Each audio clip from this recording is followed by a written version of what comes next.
The raw, unmaking void. Kalen, or what remained of him, was a whisper against its infinite, crushing silence. His escape from the ancient entity was not an end, but a violent, agonizing rebirth. The shard, that defiant fragment of his shattered self, pulsed weakly, a dying ember in the cosmic dark. Yet, within its dying light, a memory flickered, not of despair, but of creation.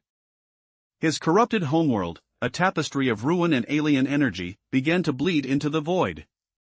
This was not the entity's remaking. This was Kalen's. He willed it. The shard, drawing on the residue of the entity's thwarted power, began to organize. Not into despair, but into a terrifying, nascent potential. Worlds, not of sorrow, but of unimaginable, chaotic possibility, began to coalesce around the shard. And then, a whisper. Not from the entity, but from the void itself. A new voice, ancient and cold, laced with an amusement that chilled Kalen to his very core. Strayed, it echoed, a cruel imitation of the entity's earlier pronouncement. No. You have merely been redirected. Kalen felt a pull, not of destruction, but of integration. The void was not empty, it was a womb, and the shard was its heart. The entity's attack had fractured something fundamental, and in that fracture, a new cosmic architect had found purchase. This new power was not interested in Kalen's despair. It was interested in his potential to create it, on a scale the first entity could only dream of. The shadowy figure, the one Kalen had glimpsed on the desolate planet, watched from afar. A faint, chilling smile played on its lips.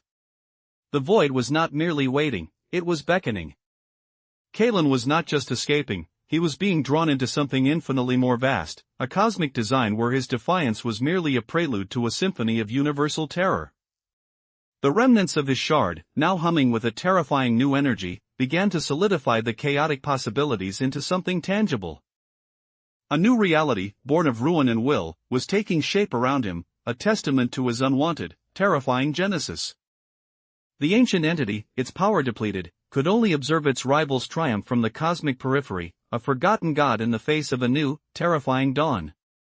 Kalen, no longer a shepherd, no longer prey, was becoming the seed of a new, unfathomable despair. But as the new reality solidified, a single, impossibly sharp crystalline spire pierced the nascent sky, a beacon of defiance. And from its tip, a single, familiar word echoed, not in despair, but in a chilling whisper of rebellion, never. But the whisper was swallowed by a sudden, deafening silence, and the nascent world fractured. Kalen found himself not on a new world, but suspended in a place where dimensions bled into one another. Before him, a shimmering portal rippled, revealing glimpses of his homeworld, not as it was, but as it could have been, a vibrant paradise. Then, the portal shifted, showing a desolate wasteland, eerily similar to the one the shadowy figure observed. And within that wasteland, standing over a single, blooming flower, was the shadowy figure itself. It turned, its eyes locking onto Kalen, and a single, alien word, devoid of emotion, resonated through the void, welcome. Suddenly, the void around Kalen began to collapse inwards, not with the crushing force of the ancient entity, but with a seductive, irresistible pull. He felt himself being drawn towards the shimmering portal, towards the desolate wasteland, towards the shadowy figure. His shard pulsed, a desperate, fading beat. Was this the end of his defiance, or the beginning of something far, far worse? The portal beckoned, and Kalen, against his will, was pulled through, leaving behind only the faintest echo of his struggle in the vast, indifferent void. Where he was going, and what awaited him, remained shrouded in the deepest, most terrifying mystery. The void had claimed its new plaything, and the true despair was yet to come. The last thing he saw was the shadowy figure extending a hand, not in greeting, but in ownership. And then, darkness.